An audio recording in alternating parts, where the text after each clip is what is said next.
Drone Racing Show. We appreciate you very much for tuning in on this morning or evening, wherever you are in the world, past, present, and future.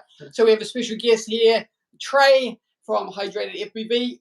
Yeah, cheers, brother. And hopefully you can hear us. Can you hear us? I can hear you guys loud and clear. Yep. Awesome. Okay, so we'll do an intro for everyone haven't seen the show or do a big, have seen the show. We'll do our classic intro, and then we'll get straight into this exciting live stream with our friend HydratedFPV. So here we go. And 3, 2, 1, go.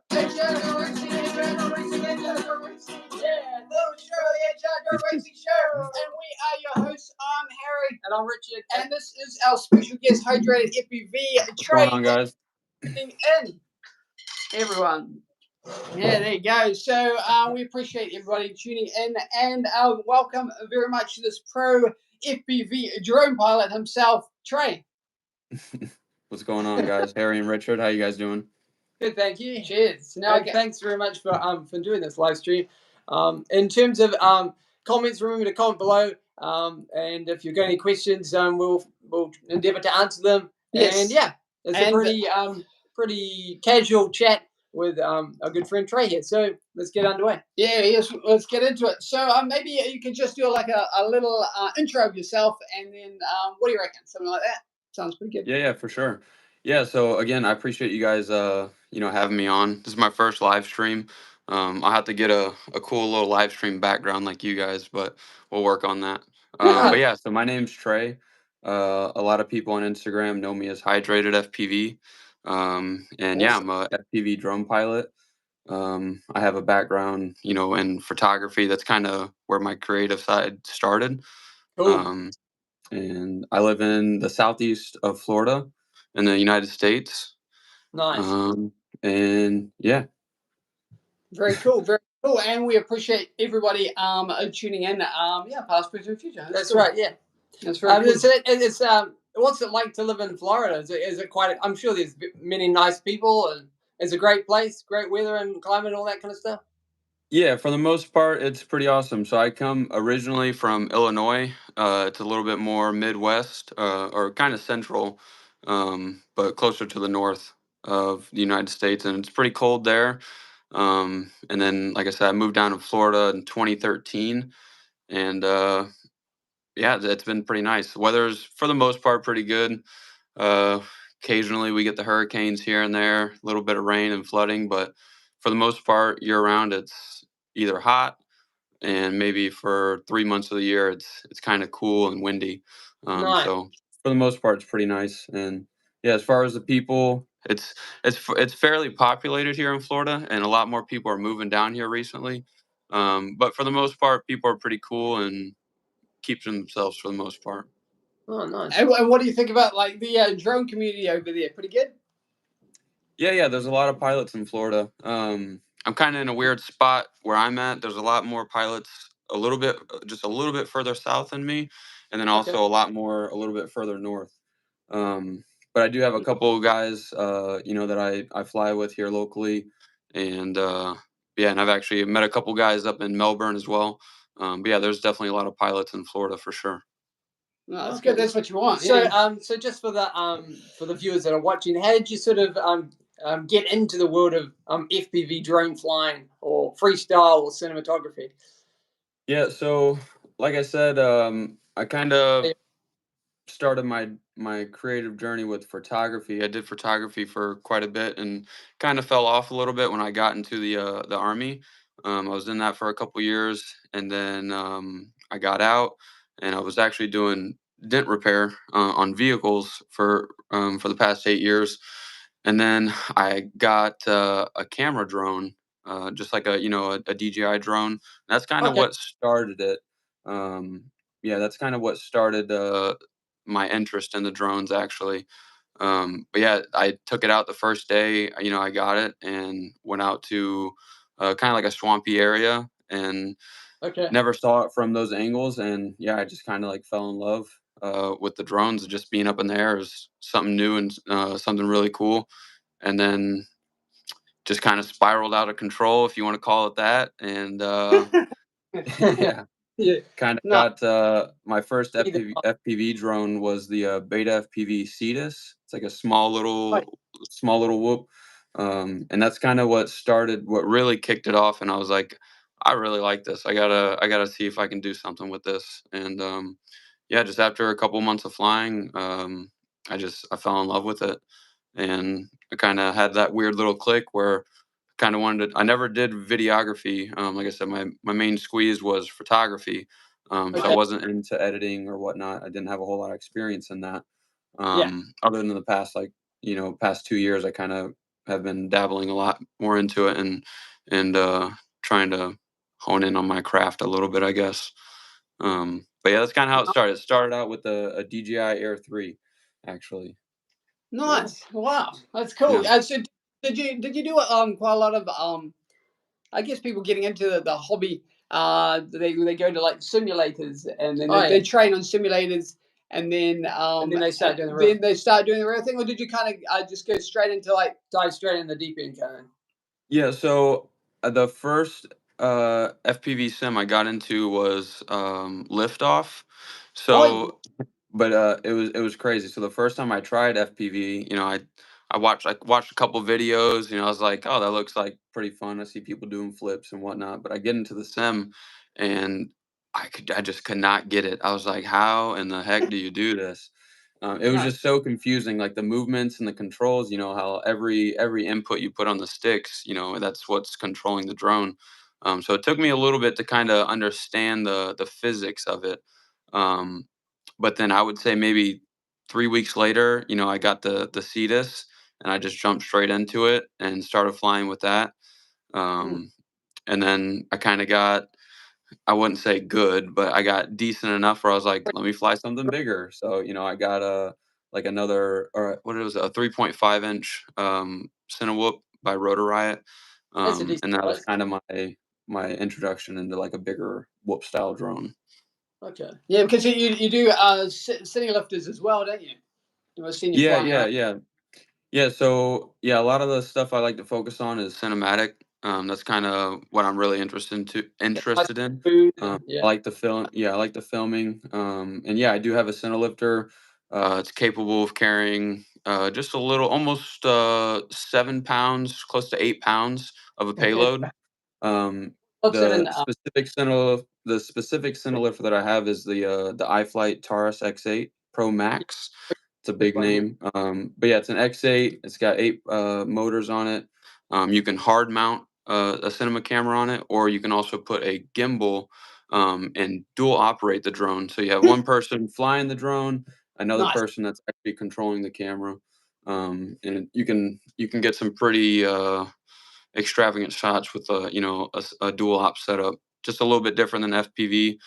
Kind of similar to like your Mavic, except you're flying something like a red Komodo. yeah, yeah, Nice oh, big box camera, something like this. nice. Um, big boy camera. yeah, yeah. There's just something that's something about flying big, heavy, expensive drones that can go fast that just really excites me. There's just That's something about the fine. adrenaline that's kind of Totally agree. involved. Yeah, you What was gotta that? push the limit. Totally agree. Yeah, yeah, for sure. Yeah. I love trying new things, and like I said, chasing that adrenaline high. So fast drones, big drones, shooting small little gaps with tiny drones. That's kind of my main squeeze with that. It's a lot of fun. And, Yeah, you were saying just before live stream, you actually got a company as well. What was the name of that one? Yeah, So if you yeah. So I started my company last April, and the name is Coast to Coast Drone Solutions. cool name. Um, yeah. I wanted it to kind of depict that we'll go coast to coast, kind of something like that, be able to travel and whatnot. Right nice, now, like I said, my main focus is videography. I like the cinematic work. I really love filming and trying to nail that shot, especially with FPV. That's what really interests me. nice. But it's Cool. not. I don't see the future of coast to coast drone solutions just being limited to uh, videography. I feel like there's a lot more uh, business opportunities as far as needs that drones are Yeah, being able to apply for different things like agriculture. Whether you're doing crop spraying or getting plant health data with multispectral cameras. 3D mapping is pretty big down here as well, and everywhere really. LiDAR scanning. So I kind of want to expand a little bit and have a pretty good line of different capabilities that I'm able to implement, throughout the United States and beyond too. I don't want to be just limited to United States as well. So with that, there's a lot of work behind the scenes as far as regulations and licensing and permits and whatnot. But yeah, that's kind of where I see the future. Right now, we're just kind of focusing on cinematic stuff. But as time goes, we'll grow and we'll start implementing different capabilities, hiring different pilots, and kind of have a nice team kind of scattered that can do a bunch of different things. It's some good future ideas. We've got a question down here. It says from Mike. From Mike, what the prop? Hey Mike, it says, have you ever lost or got a drone stuck while out flying? I think both of us would have at some point, right? Yeah. So FPV is it's a never-ending game of not knowing what's going to happen, especially when you're flying freestyle. You're pushing yourself a little bit, so you definitely crash. I definitely crashed a drone in a swamp once. Just reached the edge of my telemetry and didn't have GPS rescue set up properly, and that was a lesson learned. I've had a flyaway once, where I got it stuck in a tree, but I was able to get it down. But yeah, I probably crash into a tree every time I go out to fly freestyle, to be honest. So it's just one of those things that just happens, especially if you're doing freestyle and pushing yourself and whatnot. Going through a gap. Yeah. No, trying to go through tight gaps, breaking arms off the drones. That's where I'm very familiar with that. It happens all the time. Do you because this is something that we think about quite a bit, like when we're setting up a new drone or something, sometimes it's good to have like the GPS rescue like you're saying, and then sometimes it's actually quite good to not have anything, in terms of, like, for example, if you're close to, like, say, trees, or you're close to, like, say, concrete buildings and structures, you don't want it to fail or do anything like that. Return to home or do anything funky. You want it to just drop out of the sky. Is that something that you take into consideration when you're building one of these fast big rigs or small rigs? Yeah, for sure. Yeah, I would say most of my smaller rigs, like the center whips, I don't have GPS on them because primarily I'm either flying them indoors or flying them outdoors for a short period of time to fly indoors. So there's really not a need for GPS. Most of the time, a motor cutoff is sufficient. If there's an emergency or you need to drop the drone. But definitely for like my 5-inch drones, the center lifter. And even I'll show one of my other drones, my 6-inch center lifter drone that I just got. But yeah, like those have GPSs, and those are primarily you're flying in more open areas. Sometimes some shots, you're flying under trees, or it just depends kind of what you're doing. But definitely, you don't want to hit that return to home and shoot up into trees, because that will happen.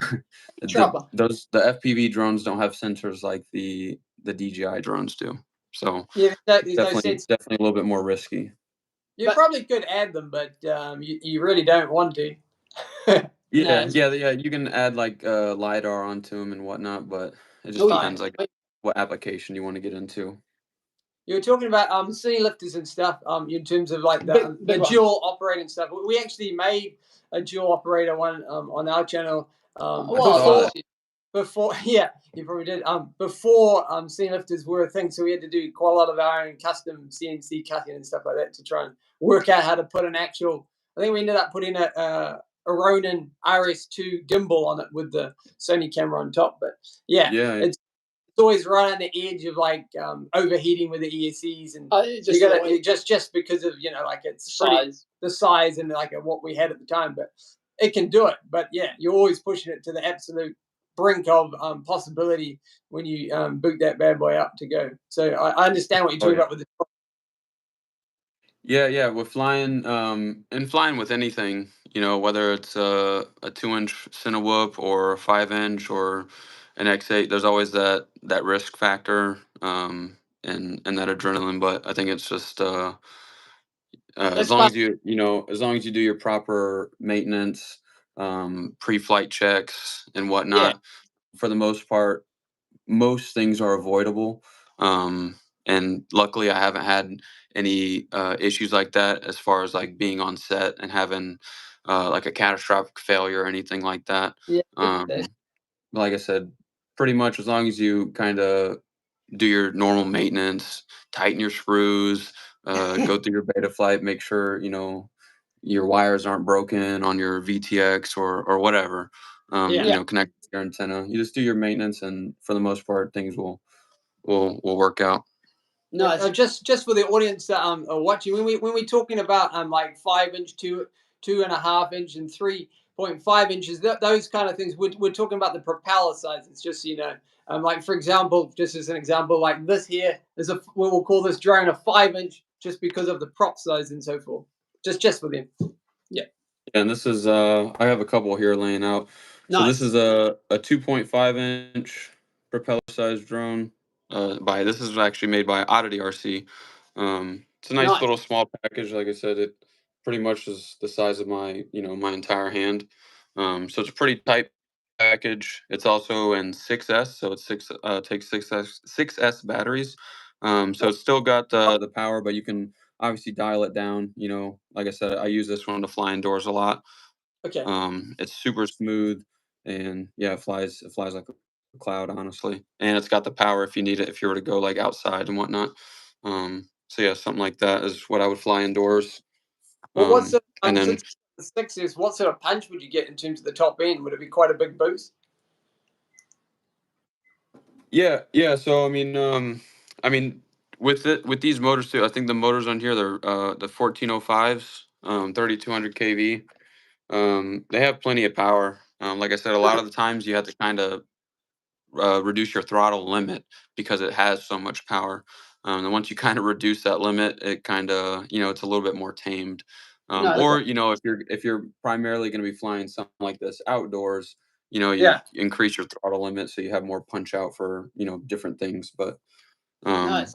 but That's something that. usually I pretty much No, have a drone for just about every scenario. So nice. got to step it up to a 3-inch. So I would With that typically one. fly this more outdoors. Obviously it's got the prop guard on there, so it's a little bit safer to fly around people. Yeah. It's not gonna you run into something, you're not gonna get cut versus if you're flying, a 5-inch drone with open props like this. Yeah, Yeah. yeah, So yeah. Nice. You different get use it. cases and whatnot. Nice. Very I cool. think they traded on MythBusters, but you can't really. You might be able to get cut a little bit, but because most of the propellers are made with like poly, I can't. What are they called? Poly. Yeah. Polycarbonate, something Yeah. like Poly- that. They're actually designed to flex. So I think on Adam Savage and those guys, they actually tested it on a dummy at one point. It did And make a cut, it but made it like a little cut, but nothing. It's not going to cut through bone or anything silly like that. So unless you Yeah. got to big sizes like you're talking about. When you're talking about your big rigs before. yeah, like Yeah, your you're agriculture. talking about like a 8-pound, 8-motor drone. Yeah, definitely a lot more risk involved with that. But typically, when you're using that drone, you're in pretty well open areas and usually Yeah, not yeah. flying around people with something like that. You know But if how. you are, you would use something a little bit smaller with prop Yeah, Yeah. you guards. know For how sure. your name's hydrated FPV, which is pretty cool. Does that mean, because the way I sort of took that was that you do quite a lot of like maritime type flying out onto the water? What's that like? Because I mean, we've done a Yeah. little bit, but nothing in that sort of scale. What sort of how do you sort of approach that Yeah. kind of discipline? That's a good question. Yeah, so yeah, with living in Florida, I live right on the water. I'm just a couple minutes drive from the beach. Um, and naturally, water sports and whatnot is a pretty big deal here in Florida. Yeah. Absolutely. And yeah, like I said, we got lakes, we got springs, and of course, the ocean on both sides. So, um, yeah, naturally, flying around boats, chasing, jet skis and tubers and whatnot. That's a lot of there's a lot of definitely a lot of water flights. And a lot of people ask me too, like, do you use a water bottle, Yeah, just in yeah. case you crash in the water? What do you do if you crash in the water? And honestly, my only answer to that is I just find out if and when it happens, because I don't fly with a water bottle. Nice. I don't fly with any flotation. Just go. If there's any other like anything on the drone that I fly with that would help me, it would be a GPS. Um, just in the event where if something were to happen, if nothing was broken and GPS worked, it would be able to hit the switch, it would shoot up in the air, and then hopefully come back and land relatively close to where I'm at. But yeah, my only secret sauce with flying over water is just be brave, and Yeah, just go for obviously just know if you go down, you either getting it or you're not. So you have to get it. over that and just send it, honestly. You And that's uh, That's go what it's ahead. all about. That's cool, You were saying the other day that that has happened before. You had to go and get it. Yeah, definitely. I'm trying to think. So I have a Cinnabot 30. I crashed a Cinnabot 30 trying to get a couple clips at this beach. I was at a dock, and yeah, I was kind of running down this dock. Happened to clip a tree that was kind of hanging over the dock a little bit, and it just kind of tossed me straight into the ground. And it was actually in the water for about 20 seconds. I wasn't too far from where it was, but I Oh, okay. hopped over the dock, got in the water. It was probably like knee deep, and it was salt water as well. Keep in mind, the only thing I didn't have conformal coated on that drone was the VTX and the camera, but the flight controller, GPS, ELRS, all of that was coated, so I was able to save that, and the motors. I was able to rinse it off immediately with distilled water, and was able to save everything other than the VTX.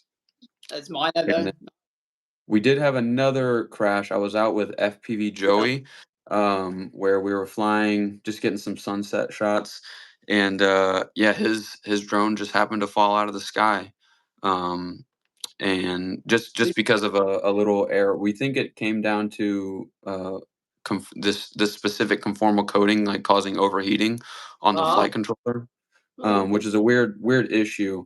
But yeah, he fell in the water, and it actually took 3 days to find it. But he went yeah. scuba diving, and Nice. was able to find it on the third day. And that frame at least is alive still today, but the Yeah. components aren't. Yes. Yeah.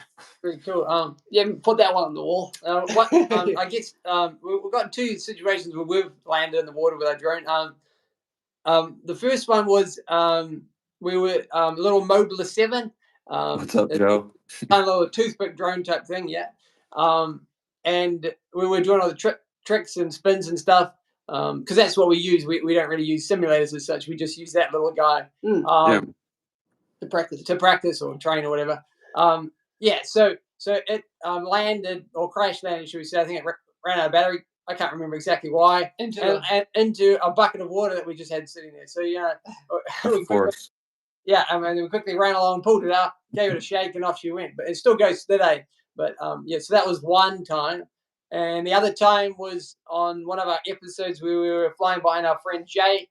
A big shout out to him, and we were behind his float plane, RC float plane out on a lake. Hey, Jay.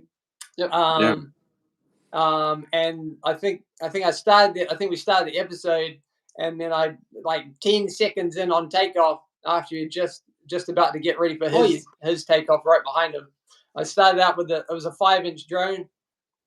I took off, and then I couldn't see. It was a type of analog camera that I was using at the time, and I couldn't differentiate between the water line and the horizon, and just that's a tricky one. But on modern day cameras and stuff, you can tell it quite a lot now. But back then it was just what you had. But yeah. But now it's fine. It didn't. We had it all conformal coded, and it still runs today. It's one of our main drones that we fly. Yeah. We didn't do anything. Yeah. Just for the people that are watching, remember you're welcome to like, subscribe, and comment, and we'll just join in on the chat. Yeah, pretty informal. Nice. Cool. Any other questions, or is there any questions you'd like to ask us? You can fire away if you like. Oh yeah. Yeah, actually, I did have a couple questions in mind. I've been watching you guys for a little bit now, and again, like I said, I thought it was really cool that you guys, invited me and wanted to give me an interview, because I actually look up to you guys a lot and watch a lot of your content. cheers. Because you guys are doing some pretty cool stuff that,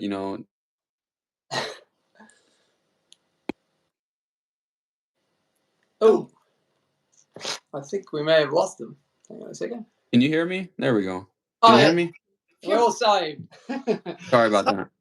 That's okay. All right. Carry on. Yeah, Carry on. we're live. I got a phone call right then, so you can't control that. Can't control the outside, but Okay, carry on. So we're just saying, you're watching our content. That was nice of you. Yeah. So I watch a lot of the content that you guys do. You guys are doing some really crazy stuff. A lot of stuff I never would have even thought about. I think the coolest one that you guys are doing right now is the jet wing. I think that's what it's called. That one's awesome. And the fact that you guys are doing most of your builds have been 3D printed, that I've seen, like a lot of them, like the submarine, the wingsuit, a lot of your stuff has been 3D printed. So it's really cool to see like what can be done. And I think a lot of people can appreciate, what you guys are doing, and kind of gives a lot of inspiration to people like me and other people that are, in the hobby or wanting to get into the hobby. Nice. Like I said, with FPV, there's so much that you can get into, or anything, whether you got a camera or you're, flying line of sight, planes, or RC boats, RC cars. There's a lot of different avenues you can go within the RC world. But you guys kind of seem to do it all. So I guess off to the question is, what do you think, what's been the most rewarding thing on your guys' journey so far, with what you guys have been doing? For me, well, I guess I'll just say a little bit. You guys as a whole, yeah. Okay. Well, great question. Yeah, it's a great question. Well, this week we were talking about the FPV jet wing. Just for audiences and yourself, we actually we just finished editing the second part for that one. It's pretty cool. So it's coming up. So we're building lots of different stuff. We try at the moment. We're sort of more leaning to like our own sort of designs, whether it's the RC sub skimmer, which is a half boat, half submarine, like you're saying. That comes out tomorrow, isn't it? Yeah, it does. It comes out tomorrow. So we do lots of stuff all the time. So it's hard to keep track of what we're doing, because we tend to be doing about 5 or 6 projects at the same time. Yeah, I see that you guys pump out a lot of content, and you guys aren't doing just simple content. You guys are doing some really extravagant builds. I mean, you guys are doing HydratedFPV Pilot, autonomous flights. So for me, stuff. To answer your question there, Trey, I just like, for me, it's just making something that somebody hasn't seen before or even thought of, like you're saying, and sharing it with other people. That's kind of or a stunt. Or a stunt, like a one-off stunt, like like the one-wheel bull roping. I thought that was hilarious when you guys dropped that video. But you actually continue on with that topic. You've actually ridden an actual bull, haven't you? Yeah. So that's funny. So I was, like I said, I was in the Army for a couple years, and I was living in Kansas, and it's pretty Western in that state. There's not a whole lot going on over there.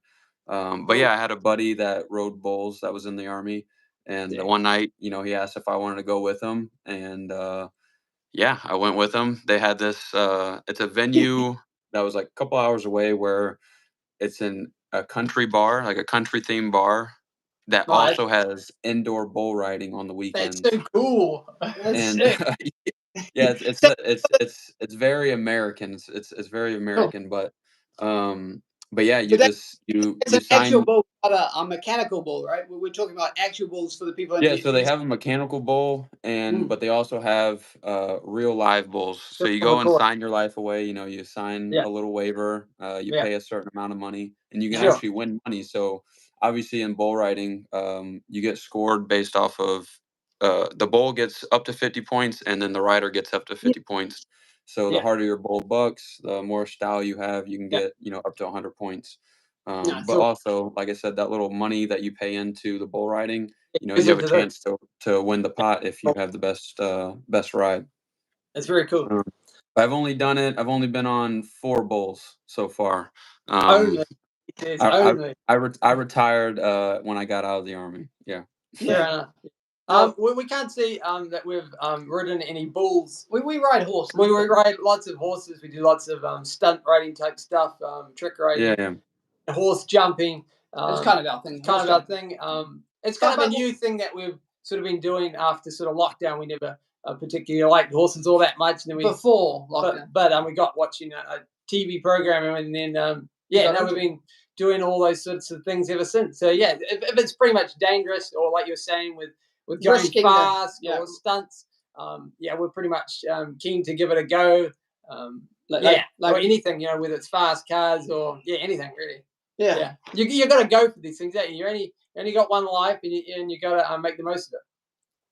Yeah, and that's to caveat off of that. And that's kind of how I started this whole drone thing. Mm.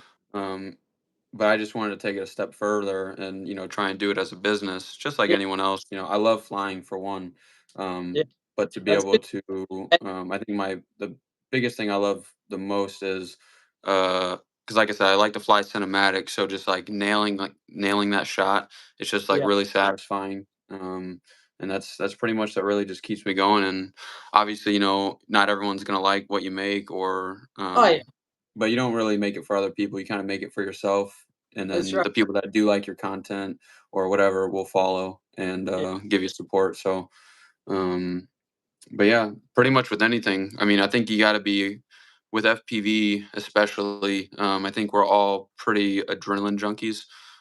It's just like it's just yeah, a natural thing that kind of comes with FPV. It's gets your blood pumping.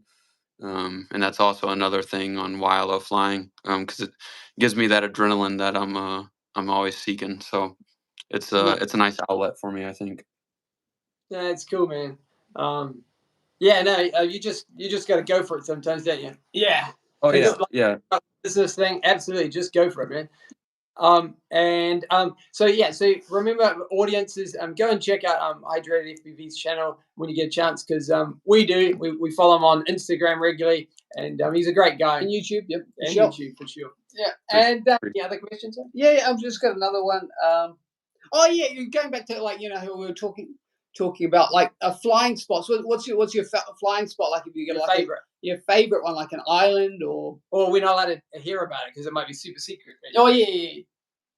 Yeah, there's actually I do have, so when I'm flying freestyle, there's a specific park that I like to go to, and it's actually a lot of fun. I go there just to, like I said, fly freestyle, do a bunch of loops through trees, fly as fast as I can, making weaves through the trees. There's a couple nice like tight gaps that you can hit. So I really just go there to practice and kind of focus in on the skills and whatnot. Right. And That's that's cool. kind of why I got into freestyle more, because the more I did freestyle, I realized how much better of a pilot I've become, Overall, nice. with Nice. pushing myself, being able to put Push the the limit, drone get better. wherever you want it to go, because they're very dynamic. They can move really crazily as long as you can control it. And that's really what I've been doing a lot lately is pushing myself with the freestyle and flying fast, not hitting stuff, trying not to hit stuff as far as like trees and stuff like that. But I would say, yeah, there's a park that I regularly go to fly freestyle. Um, and then, like I said, we live on the water, so a lot of my flights are water related. A lot of beach Nice. flights.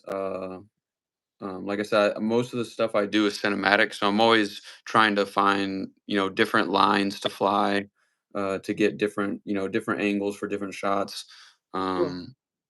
I do have a very top secret beach that I have gone to fly at, and you can Nice. only get to it by boat. Okay. But Nice. only yeah, like I said, that's a top secret spot. So, Awesome. um, Keep but that. yeah, I do have a video of that one where I'm like going through, and I actually like dive down and through like a kind of like a natural tunnel. Oh yeah. Great one. So it's a pretty cool spot out there. But yeah, like I said, a lot of my flights I fly in water, and there's a couple local parks that I go to fly freestyle and just kind of practice on my flying skills a little bit. One of the ones that this might help you as well. Not that you need any help or anything, just an idea. I mean, was when we started flying behind like RC aircrafts and stuff like that. It's Yeah. it's an interesting thing. It's kind of when fourth you're dimensional thinking. when you're like say flying behind like say like a person walking or biking or we do call it like say one wheel, which is that skateboard type thing, or electronic skateboard with a Yeah. go-kart type. So that one I always think of that one like say Harry's on the one wheel going along and you're chasing behind him to get your shot, like you're talking about cinematic or orbit or whatever. It's quite interesting. Like he's going along and you're following him. But when it's an aircraft in the air, it's an interesting one because that one the ground's not changing in terms of what you're doing. But when it's an aircraft, it's kind of like you're on 4 axes in terms of difficulty because you've also got the vertical factor as well as the horizontal and the forward and backwards. Right. It's kind of like a weird dance where you're talking with the pilot and yourself, and you're sort of communicating. And as you sort of turn, it's an interesting thing. I'd highly recommend. It is tricky with filming with drones. A lot of people probably think it looks silly or think it's silly, but it is very technical. Especially if you're trying to get a good composed shot. Yeah, Like must. it is hard. You got to keep everything framed. You want to keep your subject dead center. Depending on the type of shot, you want to be in like nice and close, Yeah, but not too close. yeah, 'Cause yeah. then, You don't or you don't want to be too far away. So yeah, it is kind of tough flying cinematic a little bit because not everything looks good to you that might look good to other people or vice versa. So it's a lot of experimenting and trying to figure out what works, depending on what you're shooting as far as like your subject and whatnot. yeah. But yeah. What about in terms of cameras? I know you got the Komodo there. Is like I think it's a Red 11, isn't it? Komodo Red 11. I think Yeah, it it's is. a Komodo 6K, red Komodo 6K. It's a pretty hefty camera. I would say the coolest thing about this camera is the global shutter.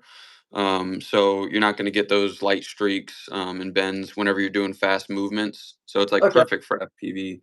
So you don't get any distortion is basically what global shutter is.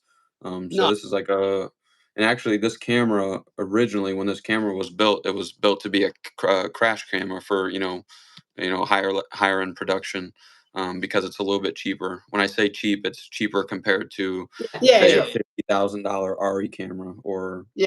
Yeah. there's For even sure. more expensive cameras than that. So, Oh, yeah. and then of course, Yeah. a lot of the one I typically run a GoPro. Right now, this is the GoPro 12. Okay. You got ND filters on there. It's a naked GoPro, DKs from the original. It's also it's got an aluminum shielding. Nice. And I also have the Action 5 Pro. No. And yeah, GoPro 10, GoPro 12, Action 5 Pro, and GoPro 13. And then obviously the red as well. And I'm trying to get Very cool. a Black Very cool. Magic G2 because, like I said, Nice. I wanted to kind of build like a live stream rig No. on that Oh, yeah. 6-inch platform, which I can show you real quick. I'll grab that. Yeah. Sure. And Alexander says hello there, Hydrated. There you go. Shout out to you. What's going on, Alex? That's Graphicals FPV down there. What's going on, bro? Nice. So yeah, this is a 6-inch FPV drone made by Quad Standard Labs. Oh, yeah. Okay. Look. It's got optional prop Yeah. guards on there, so you can actually take these off. I Most of the stuff I fly is walk snail, which will surprise a lot of people. I'm a rare walk snail. I wouldn't say enjoyer, but I tolerate it. But yeah, this is a really cool drone because you can fly it. Right now, it's in the X4 format, so it's set up to fly like a full size action camera. Very cool. Or you can run an X8, so you can run 8 motors in total. You know, get a little bit more lift, or you can keep it an X4, and you can actually mount like a smaller cinema camera, something kind of like this, but a little bit smaller, like a Blackmagic G2 for live streaming. So I think that will be this build for this drone is a live streaming rig Very, with optional very. prop guards. Can't wait to see it. Can't wait to see it when it's all done. Yeah, it's gonna be awesome. Another cool piece of equipment I've got, I don't know if you've seen this, is the walk snell repeater. Oh yes. Oh, very cool. So I got this pretty recently. It's a very finicky piece of equipment, and it definitely has a very specific use case. But it does work. It's a very cool piece of equipment. When we're talking Mainly about to, live, when well, you're talking about that specifically is for getting shots where you're losing connection. Like if you're kind of yeah, around of a corner, you can right. face that at a certain direction, and then say Like, you're going behind a mountain, you can face those antennas the other way, and then shoot around a mountain and do get a shot that you wouldn't normally be able to, because you're able to have that um, signal repeat and then go around that corner. So it's a very specific piece of equipment. very, Another very cool. thing I picked up too was Like a sports race. Nice. Yeah. yeah, I picked up some DJI stuff as well, because most of the stuff I fly is all, as far as my FPV cameras have been, walk snail, Oh, the Avatar HD Pro, awesome. and then as far as like filming cameras, I usually use my GoPro or Action 5, stuff like that. Um, but I do have some cool builds coming up with the Nice. 04, brand new 04 air unit. Oh, yeah. Um, Very cool. and I also have a new 03 air unit as well. So we're gonna put some stuff together with those. So that should be pretty exciting as well. Because they're That's cool. getting DJI is kind of doing pretty good with the transmission as far as range of penetration. Right. I think the biggest game changer is the dual band.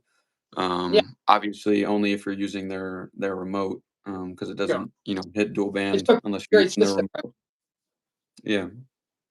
So yeah, I got a couple different cameras that I use as far as that. Um, I use this lens here. Like I said, this is kind of the main lens I'd use for this red Komodo. Right. It's a 14 millimeter focal length, so it's kind of similar to like what a GoPro wide angle would look like. But Except got that you can shoot better in six. quality and what. Yeah, yeah, yeah. A lot more depth of field, and it just I had to do a side by side comparison with some different shots because it looks way different compared to Yeah. like a GoPro. Yeah. With Just the looks different. more professional, more cinematic. Yeah. Is that the one that has ever changing ND filters? Um, as far are you talking about the lens here or? Yeah. Yeah, so I have a couple different attachments, at least for this drone, so or not drone, this camera.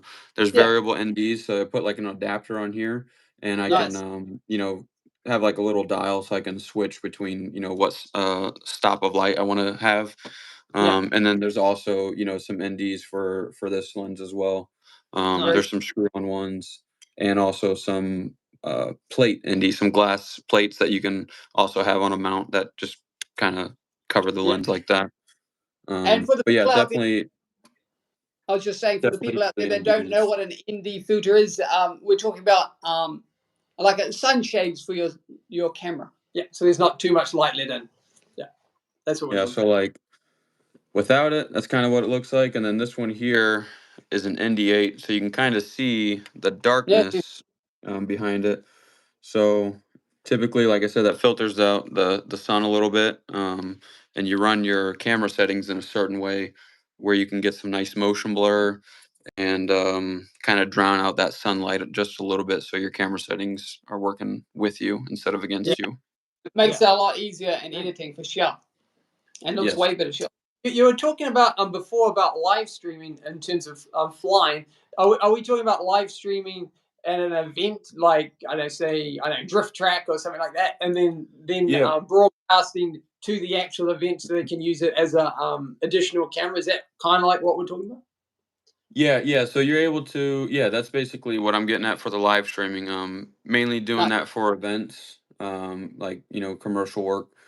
nice. And it's definitely a growing thing right now too. The live streams, Mm, and there's so many events going on, so it's definitely an interesting way to show your business or whatever you're doing for that event. But yeah, something like that. Like I said, you can use a GoPro, you can use an Action 5 camera, you can use your DJI-04, as long as no, you have the right streaming setup. But yeah, it's it's amazing. totally possible to be able to stream directly to YouTube or whatever platform you're using. Nice, nice. Very cool. How do you approach? I know you're talking about some like business type like film shoots and stuff like that. How do you sort of approach that? Going like, say you had a client that came in and suggested, okay, we're going to get you for this particular film shoot or something. How do you sort of like approach it based on the information that you got for the shoot? I guess depends. Does it is it Yeah. how do you sort of approach it in terms of working with the Yeah, I customer? typically when it comes to doing the shoots, I like to kind of hear most of the time people don't really know what they want. Okay, Um at least on the level that I'm kind of at right now. I haven't gotten into super high production, cool. jobs yet. As far as like, shooting commercials for BMW or whatever. Give it time. But Give it time. most of the shoots I've done so far, most people don't know exactly what they want. So a lot of the times it's just freestyling what I think looks good as far as framing of shots, different ideas, different movements, and of course. But I try and get a pretty detailed list of like things that they're like trying to showcase or whatever they're trying to portray, No, and then make sure I highlight that within my yeah, flights. So yeah, it's really just dependent on the customer and what they want, but I definitely always try to tailor it to them, and typically, they love what it comes with because they've never really seen anything like that as far as that form of content, with the drones. it's It's different. still, yeah, it's a Pretty little cute. niche, but it's definitely getting way more popular. It's exploding like crazy right now. Absolutely. Um, so yeah, I mean, if you ever, a lot of times when I'm watching TV or a commercial comes on, I happen to notice, like, oh, that was a drone shot. So Yeah, like yeah. it's being used way more and more as time goes. So it's definitely cool to see the different use cases that drones can provide. There's even guys down in Miami right now that are doing pressure washing with big Oh, yeah. big pressure washer drones. Nice. um, they're cleaning the high rises and whatnot. So there's a lot of different weird little use cases that are coming up that are they're pretty cool. Very cool. Very cool. And since we're talking about that sort of thing, I got a question here. Like, what do you think, like drones and that sort of thing, or UAVs, will be like in, like, say, 10 years' time for you? What do you reckon? It's As not one far of as those, you're right or wrong. It's just Yeah, I mean, as far as where I want to be personally with the drones, hopefully, everything works out, and oh, I yeah. got all these different avenues that I'm working, and having different pilots in different areas doing different, specific jobs. Yeah. Um, but that's a weird question actually, and I'm glad you brought that up. As far as like the future, because the U.S., we had some stuff talk about the tariffs. I don't know if you've seen anything like that over there in Mm-hmm. New Zealand. So it's a little unsure right now where the future of FPV and drones are going.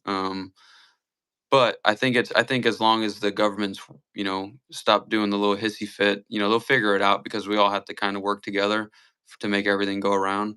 So I exactly. think I think that will fizzle out, and I think the people that are serious about drones, they're still going to fly regardless. So I don't see anything happening too crazy.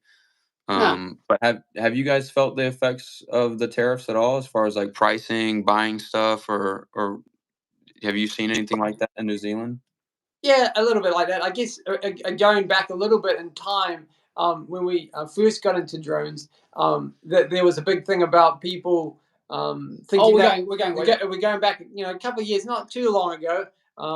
If we're talking about history wise in terms of what the future is, people didn't like drones because they were being a bit invasive and doing incorrect things, like flying over someone's house when they didn't ask when permission. they didn't ask permission. Stuff that they shouldn't be doing, which kind of gave drones in many ways for its initial set off sort of a bad name. But I think modern day time, I think like currently, I think it's more positive. I think those people have sort of maybe ceased to do it anymore because there was an initial rush, and then now the people that are super keen are taking the reins, as it were. Yes. And then in terms of future, I reckon why can't it just be positive? Good thing. Good things happen to those that wait, right? Yeah. Exactly. Yeah, for the most part, like you mentioned, people like sometimes drones get a bad rap. But for the most part, most of my interactions with the public have been pretty good. Yeah, sure. Most people are pretty interested, mainly when they see the FPV drones. Just because of the nature of how they fly, it's very interesting. So a lot of people, especially the tiny whoops too. I got tiny whoops, and a lot of me and my buddies fly the tiny whoops. A lot that's a lot friendly way to introduce the drones to people because it's they're fun little drones. They're pretty harmless.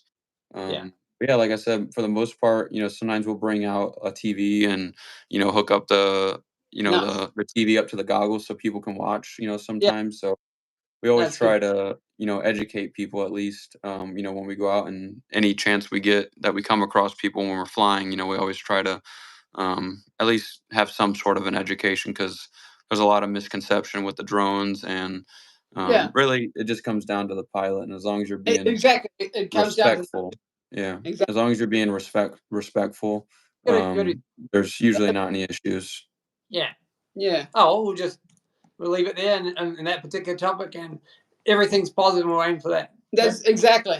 That's the main thing. Okay, any other questions, Ed? What else? Oh, if we could just jump topic slightly. What about your favorite movie? Oops. 1 second. So I had to no plug problem. into the charger there. What was that one more time? Have you got it charging all good? Yeah, we're good. Okay, cool.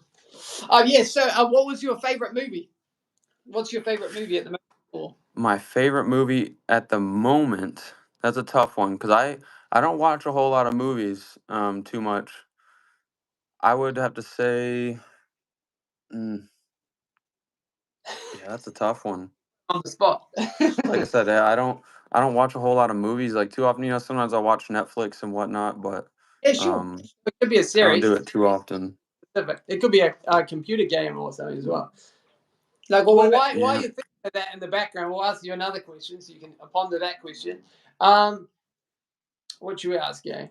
Well, what do you think of just as you ponder away? We'll just think about have you saw our video on the KD7, which is the KD7? Yeah, that thing looks awesome. Yeah, so on this particular build, we just multicolored printed a stunt double for the camera because we only have the one cinematic camera, which is the A6400. Nice.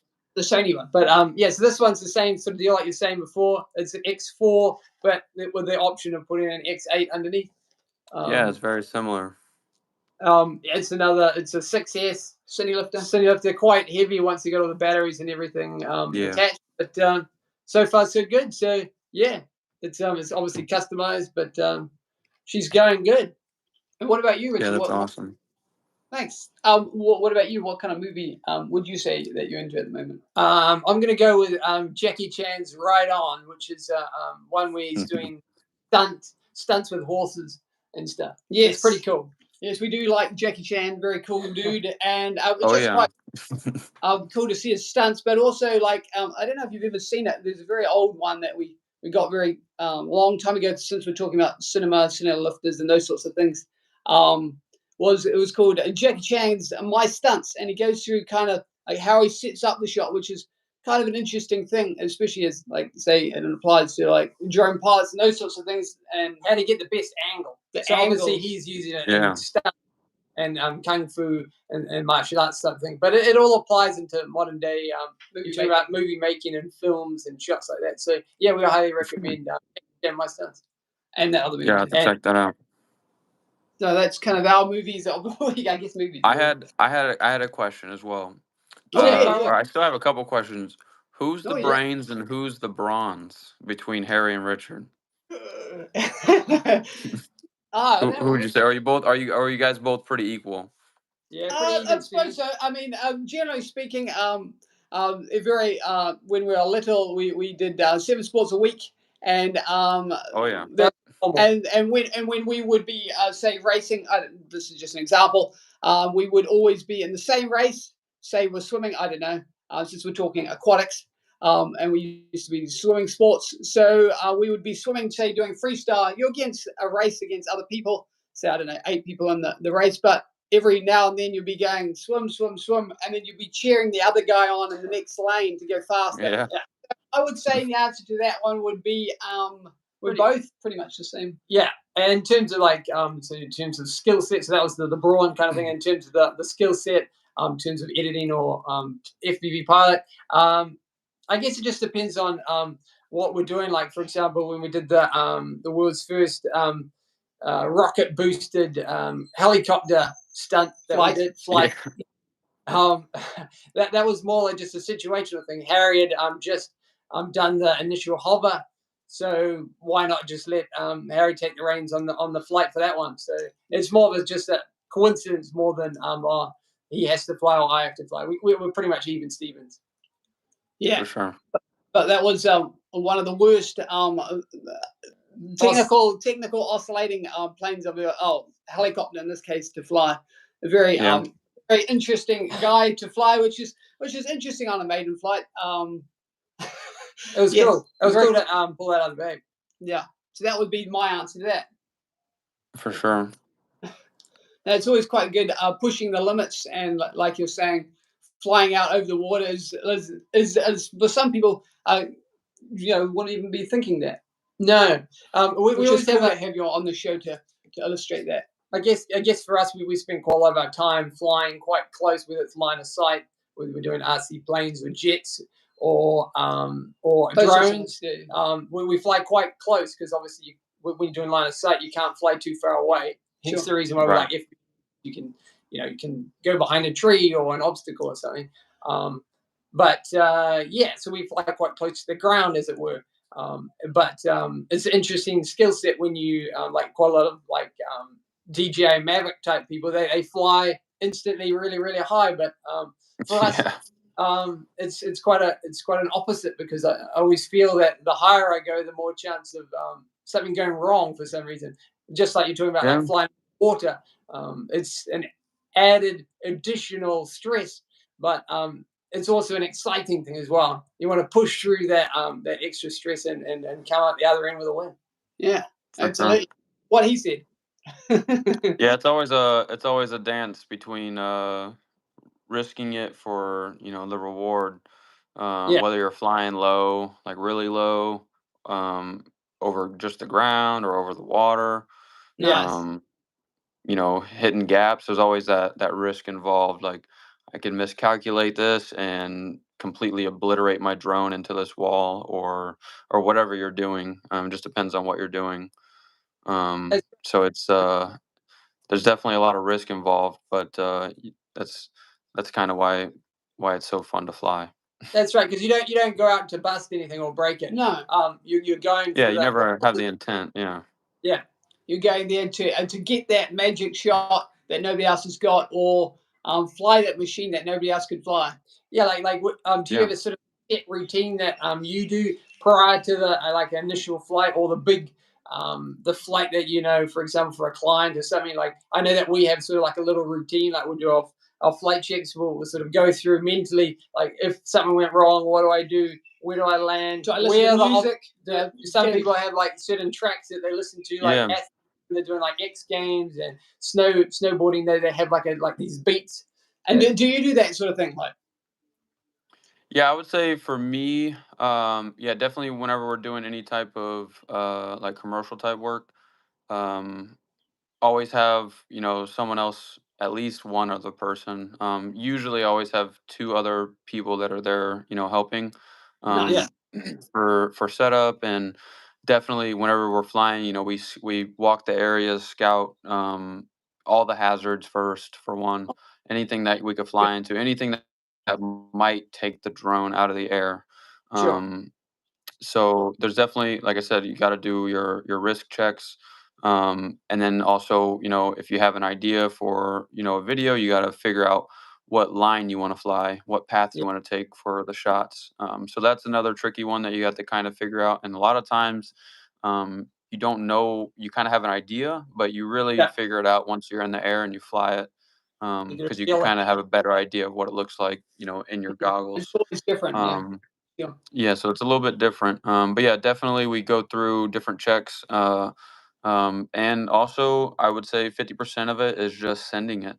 There's a lot of unknown Yeah. until you do it.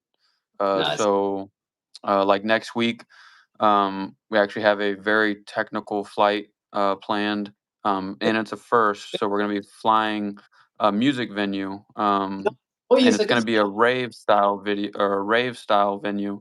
So there's going Nice. to be a lot of flashing lights. There's going to be Oh, lasers. exciting. Of course, other people. So it's a very high risk flight.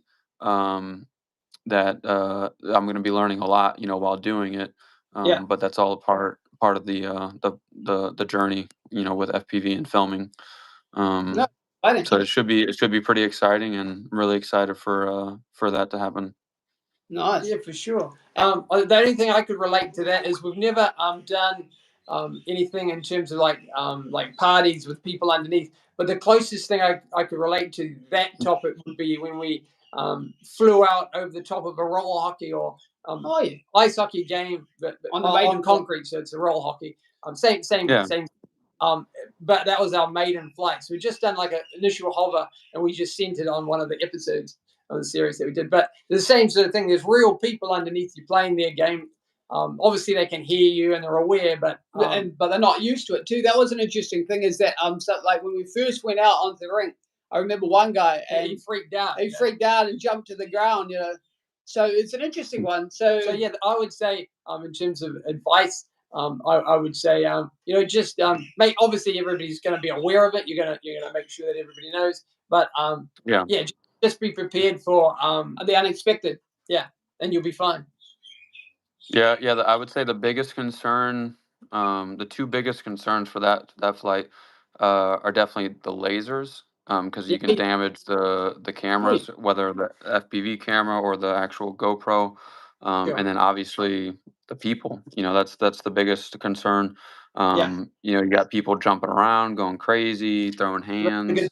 Um, there may be people that don't like drones, so you never know.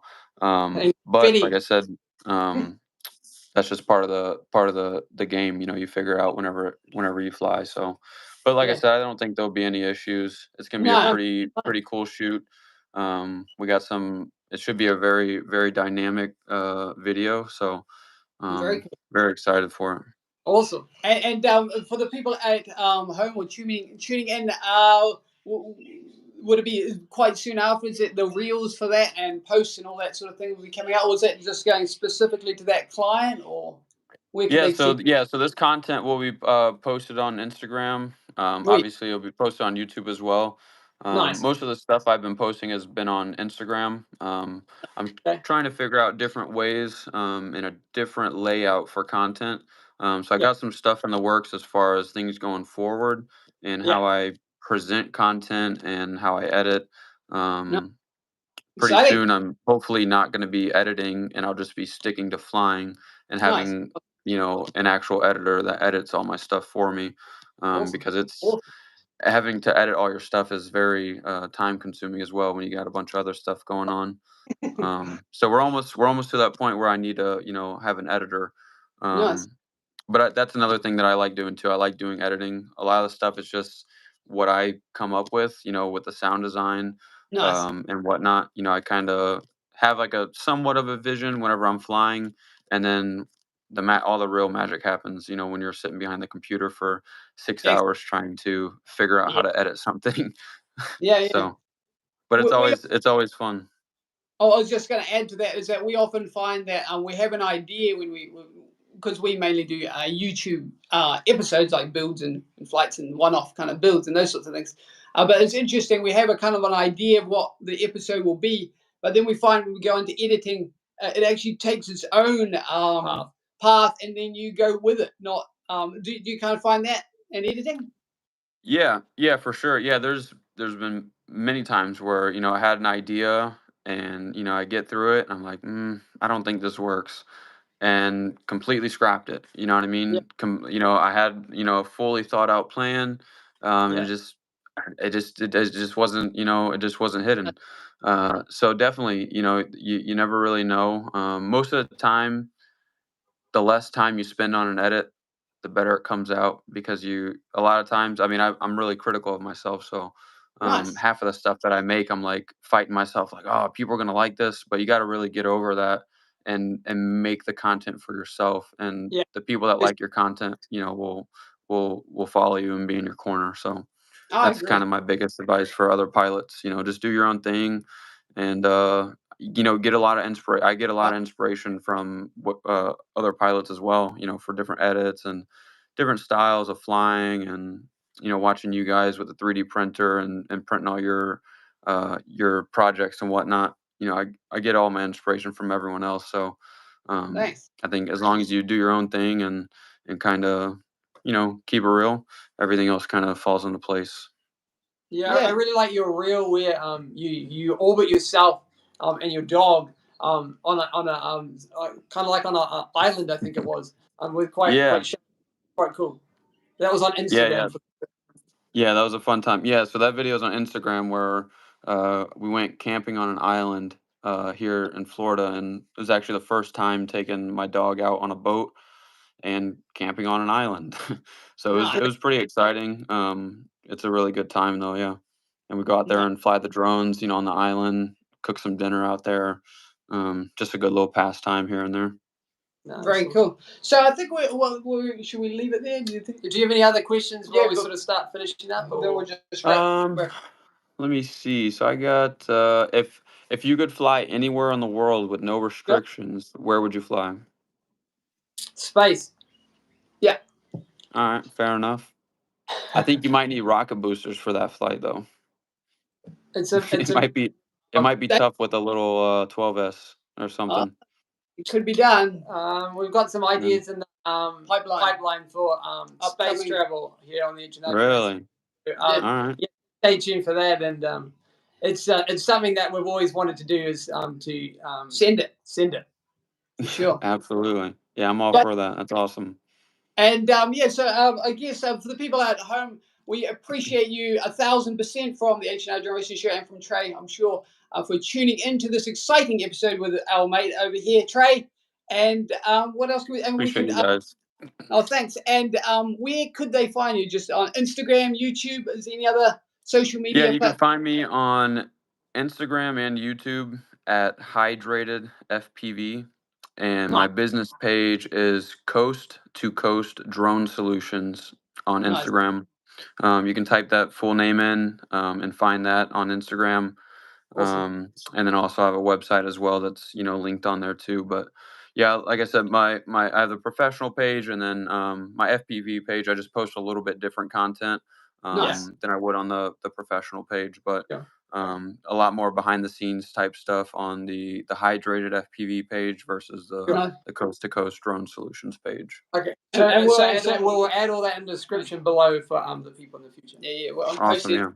Okay, so and what about us, Richard? What are we doing over the next what's coming up on the show? Well, we live quite a lot in secrecy, don't we? We do. We spend most of our time in secrecy of what um our projects are. But I can say tomorrow. We can say tomorrow. Tomorrow's release is We carry on. we carry on part 2 of the RC subscale, which is half boat, half submarine, 3D printed, and we've got inflatable tubes. So effectively, it's the RC rib, which actually is a world's first. But we look for it quite extensively, and nobody's actually done inflatable boats on the RC level. So it's got its own Yeah. outboard, and that's kind of like what we're diving into on that build. But yes, and lots more to come. A couple of more world's first coming up that's kind of us. And we can check you out, and it's going to be epic to see what the reels come out from that rave that you're talking about. Oh yeah. Like I said, we're gonna be going April 25th, next Friday. And yeah, probably we'll be able to drop that, probably the coming Monday, that video. So yeah, really excited for that. So like I said, it's going to be a first, a lot that we're going to be learning that night. Nice. But it's just one of those things that we have to do so we can, get other opportunities as well that include those, dynamic flights. That's what it's all about, and it's exciting to always push the limits, and we encourage that sort of thing. And everybody's got to get better. In different disciplines. Different disciplines. Yeah, that's kind of us. So yeah, we thank you very much all for tuning in. Trey, we couldn't do without you, and we appreciate it 1,000,000%. So yeah, was any other I really appreciate you guys having me. Okay, well, we have to thank all our sponsors and check out the links for them below when we add them in post. And make sure you check out HydratedFPV. Yes. And Coast to Coast Solutions. Yes. Awesome. Cool. Thank you guys. I appreciate it. Oh, you're very kind, and thanks so much. Big fans. So there you go. And what the which is Mike says he's waiting for the big rocket build. Well, funny enough, because we're actually making an Iron Man rocket build as well. So on the live stream. So we're doing lots of different things. We are quite busy. And remember to check out everything that Trey does as well. Big fan of his work. And we'll sign up from here on the H&R Drone Racing Show. I'm Richard, and this is Harry. This is Trey. Thanks very much for joining us. HydratedFPV. Thank you, guys. Cheers. Okay, sign out traditional. Here we go. And 3, 2, 1, go. Okay, thanks, dudes. See you guys. Thank you guys again. I appreciate it. You're most welcome. Have a good one, and good night, everyone. Adios. Thank you, everyone. Cool.